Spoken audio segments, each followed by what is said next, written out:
1 Tessalonicenses, capítulo 3. Por isso, não podendo esperar mais, achamos por bem ficar sozinhos em Atenas e enviar o nosso irmão Timóteo, ministro de Deus no Evangelho de Cristo, para fortalecer e animá-los na fé, a fim de que ninguém se inquiete com essas tribulações, porque vocês mesmos sabem que fomos designados para isto. Pois quando ainda estávamos com vocês, predissemos que íamos passar por aflições, o que de fato aconteceu e é do conhecimento de vocês.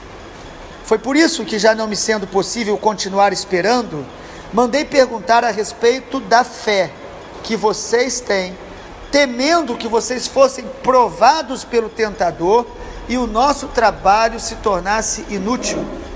Agora, porém, com o regresso de Timóteo, vindo do meio de vocês, trazendo boas notícias a respeito da fé e do amor que vocês têm, e ainda de que sempre guardam grata lembrança de nós, desejando muito nos ver, como aliás também nós temos vontade de ver vocês.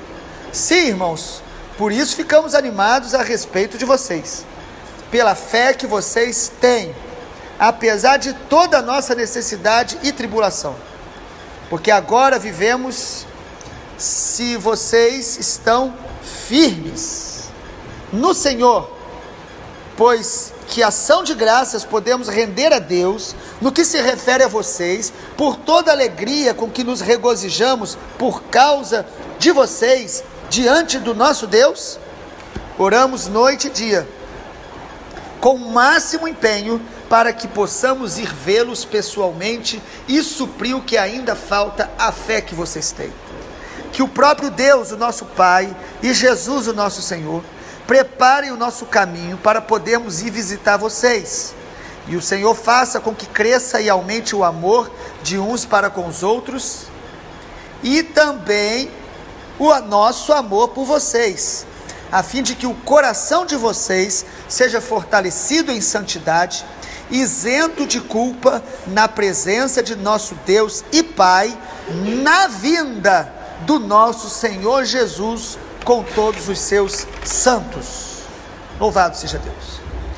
Moldados pela eternidade, crer na volta de Jesus e crer na vida eterna, e o crer que eu digo é o crer que nos compromete com Jesus, não é o crer apenas no intelecto, muda a nossa vida todos os dias, molda a nossa vida todos os dias.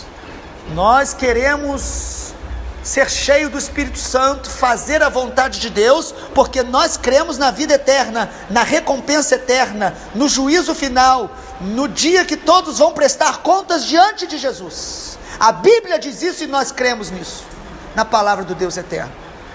Hebreus capítulo 11 fala dos heróis da fé, assim chamados, e mostra naquele capítulo que aqueles homens, Abraão, aqueles homens como Moisés, aqueles homens, como a Bíblia fala acerca dos juízes, fala acerca de Abraão, que ofereceu o seu filho, de Abel, que ofereceu a melhor oferta. Aqueles homens viviam uma vida cheia de Deus. Sabe por quê, queridos?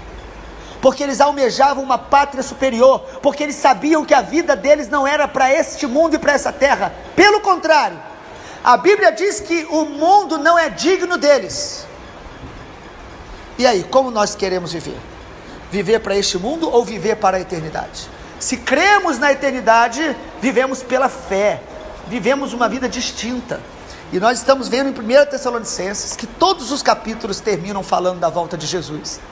Estamos vendo quais são as marcas, as manifestações de Deus na vida de uma igreja que crê na volta de Jesus. Em nono lugar, já falamos 8 marcas.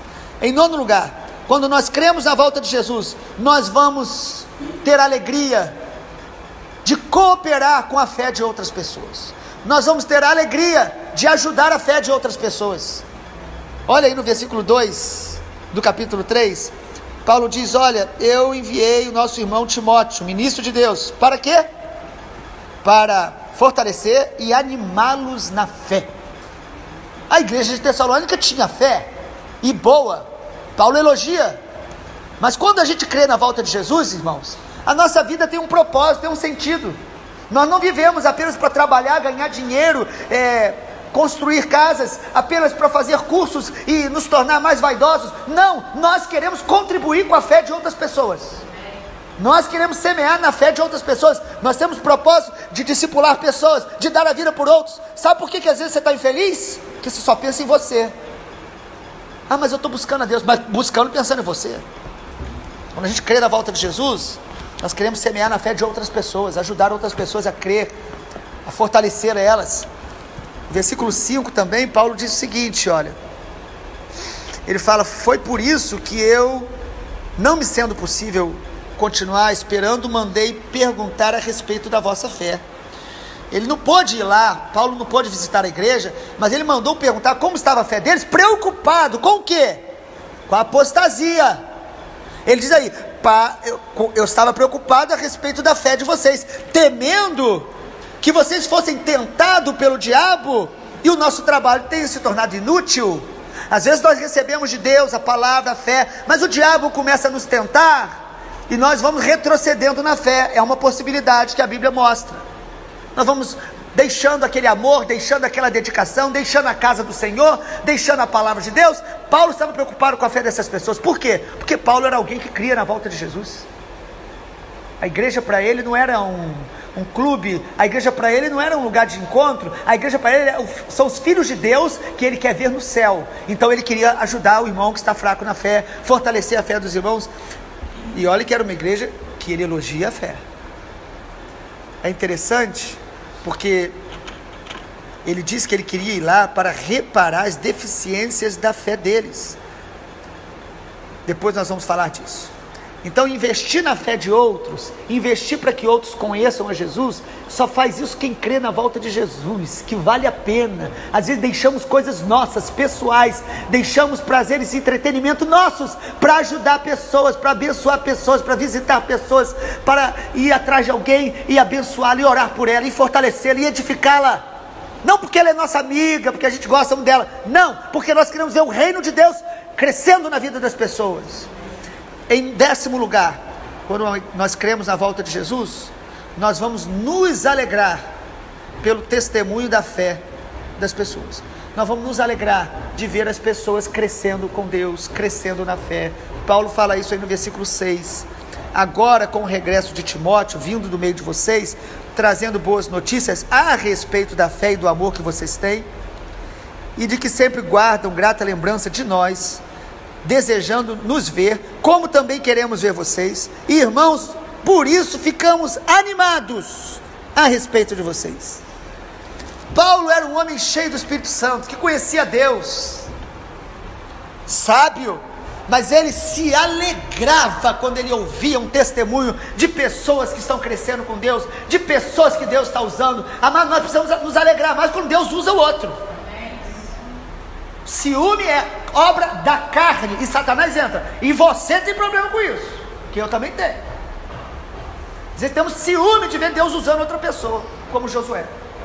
Josué foi um homem de Deus, mas a Bíblia diz que teve um dia lá que o Espírito Santo veio sobre aqueles que Moisés convocou para a reunião, e alguns não vieram para a reunião, mas eles tinham uma aliança com aqueles que ali estavam. O Espírito Santo desceu sobre eles. Amado, a aliança é algo tremendo. Você é abençoado pela aliança que você tem com a igreja local, mesmo que você não saiba. O Espírito veio e eles começaram a profetizar fora da reunião que Moisés tinha convocado. Josué ficou bravo, falou: olha lá, vamos proibir esse povo de profetizar. E o Espírito Santo fala: Josué, você está com ciúme de mim?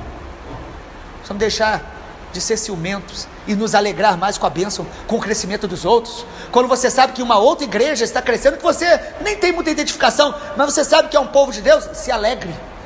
Que irmãos em Cristo, que são seus amigos, foram abençoados através de outras pessoas, que não foi você, se alegre. Se alegre com a fé de outros. Só se alegra com o que Deus está fazendo na vida do outro quem crê na volta de Jesus na eternidade. Porque no céu você não vai ser centro de nada. Jesus é o centro de todas as coisas, no céu e na terra. A glória é dele, o louvor é dele, a honra é dele. Há pessoas que elas só se envolvem com igreja, com culto, com projeto, se elas estiverem na frente ou se o nome delas aparecerem. senão elas nem vêm. Há pessoas assim, mas há pessoas que creem na volta de Jesus e se alegram quando ouvem falar que a fé de uma igreja ali está fortalecida, que um irmão voltou para Jesus naquela outra congregação, que alguém da sua família se converteu, mas foi para outro ministério, não está com ele, mas ele se alegra, porque ele quer ver o nome do Senhor Jesus sendo glorificado até a volta dele.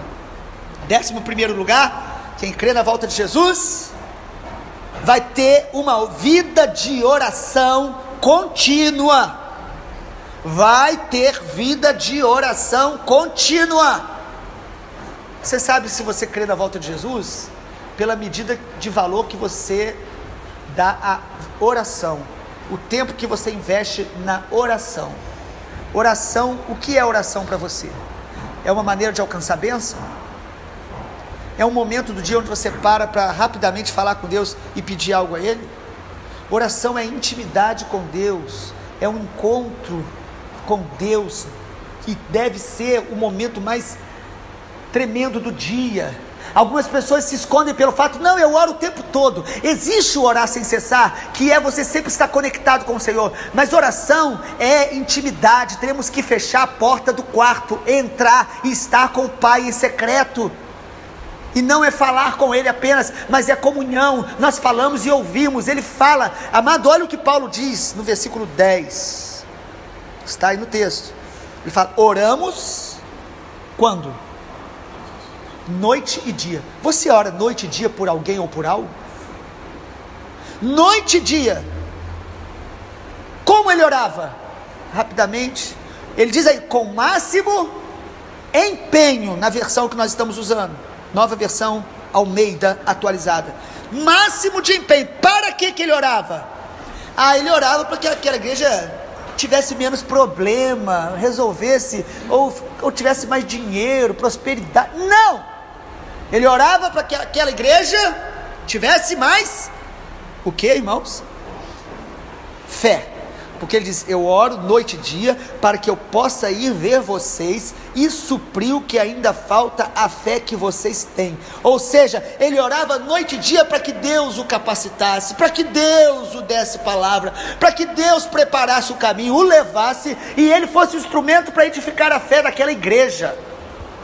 Nós precisamos ter vida de oração contínua, mas só tem vida de oração contínua quem crê na volta de Jesus. Só ora por nações quem crê na volta de Jesus. Só se preocupa com a salvação do sertão nordestino quem crê na volta de Jesus. Porque se nós não cremos na volta de Jesus, as nossas orações vão ser assim: olha, Senhor, me abençoa, abençoa minha família, Senhor, que a nossa saúde esteja boa, que haja dinheiro e que a gente compre mais e que a gente seja abençoado. Só nós.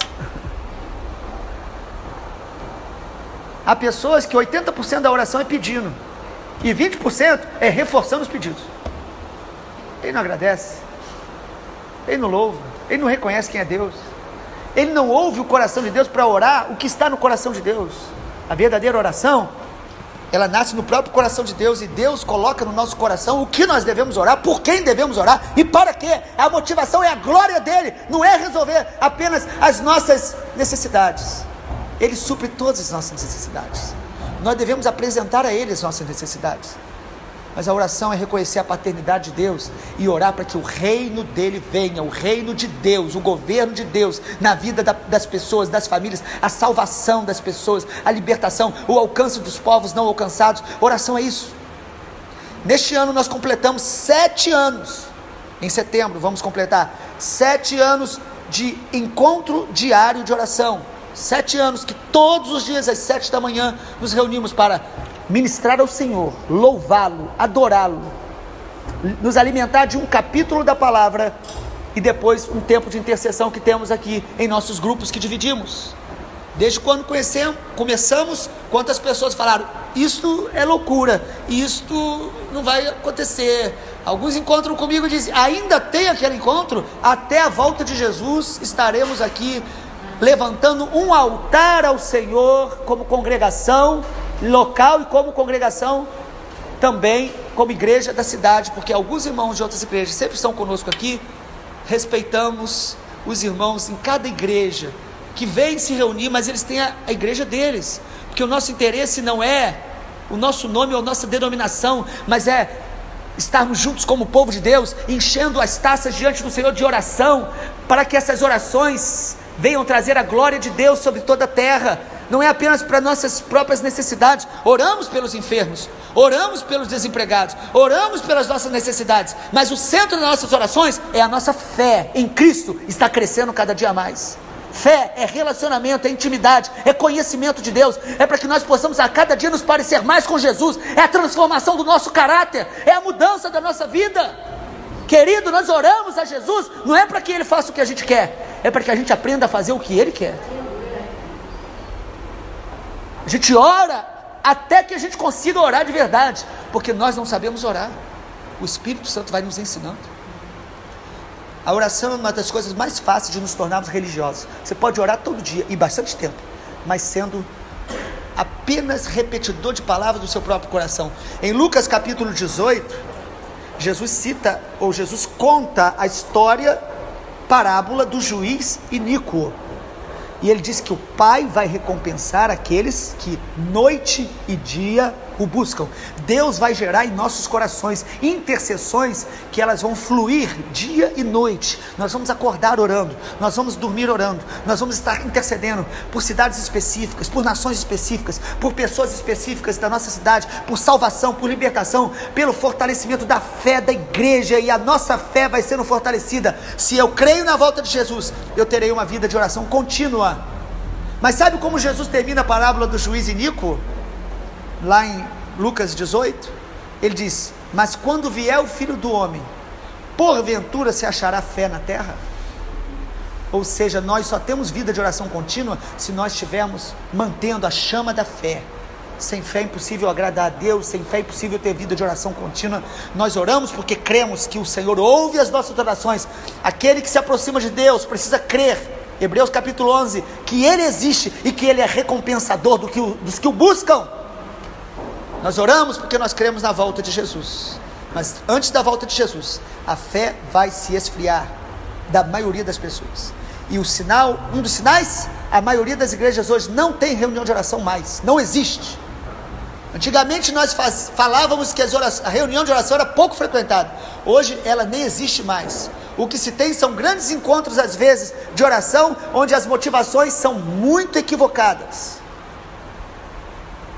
Ou pessoas que se mobilizam para orar em um dia porque viu em algum lugar que hoje é dia de oração. Querido, todos os dias é dia de orar e orar continuamente pela nossa vida, família, cidade, nação e pelos povos não alcançados. Todos os dias Deus quer que eu e você sejamos uma casa de oração para todos os povos, todos os dias. Mas quem faz isso? O Espírito Santo. Quanto mais eu crer na volta de Jesus, mais tempo eu dedico à oração, porque só a eternidade vai nos dar a verdadeira realidade do que a nossa vida de oração fez, só na eternidade. Mas em último lugar, para concluir, quando eu creio na volta de Jesus, eu vou buscar sempre crescer em amor. Eu vou buscar crescer sempre em amor. Eu vou buscar a Deus para crescer em amor. O apóstolo Paulo termina o capítulo 3 dizendo no versículo 12: que o Senhor faça que vocês cresçam e aumente o amor de uns para com os outros e para com todos, como o nosso amor por vocês. O apóstolo Paulo diz: olha, eu estou orando para vocês aprenderem a amar, porque vocês não sabem, eu sei. Ele diz: a minha oração é que vocês aumentem o amor de vocês, e o meu amor aumente o amor entre vocês e o amor por todos. Querido, eu e você precisamos crescer em amor, porque o amor também vai se esfriar, e a nossa carne milita contra o Espírito. Às vezes nós estamos experimentando Deus, mas a vaidade, o ciúme, o orgulho vai invadindo, e nós vamos começando a ficar com barreiras com gente de Deus, e nós vamos vendo os defeitos deles mais do que as virtudes, e nós vamos olhando para os irmãos sem amor. Paulo, então, crendo na volta do Senhor, ele diz: olha, eu desejo que vocês cresçam em amor, e nós também em amor por vocês. O versículo 13, qual é o propósito? A fim de que o coração de vocês seja fortalecido em santidade. O amor é o coração da santidade. Para quê que nós precisamos ser assim? Para a gente ter uma igreja mais interessante, feliz. Não. Qual é a proposta de Paulo?